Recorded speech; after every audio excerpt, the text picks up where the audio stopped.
નારદજીને કહ્યું છે. શું કહ્યું છે? કે બેટા, આ જન્મે તને હું નહીં મળું. શું કહ્યું છે?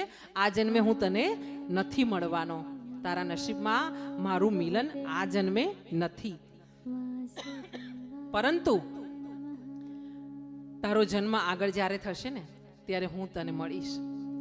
નારદ મુનિએ આમ ને આમ પોતાનો ધ્યાન ધરીને યુગો યુગો સુધી પ્રભુનું નામ સ્મરણ કરતા કરતા પોતાનો આ દેહ વિલય કર્યો છે અને પ્રભુમાં પોતે વિલય પામ્યા છે, મિલન થયું છે. અને એવું બન્યું છે કે જ્યારે પ્રભુ બ્રહ્માજી પ્રલયકાળ જ્યારે લાવી રહ્યા છે અને પોતાની સૃષ્ટિનું વિસર્જન કરીને પોતાની અંદર લયમાં લઈ રહ્યા છે, તેવા સમયે આ નારદ મુનિ પણ પ્રભુના શરીરમાં અંદર વિલીન થયા છે, એકાકાર થયા છે.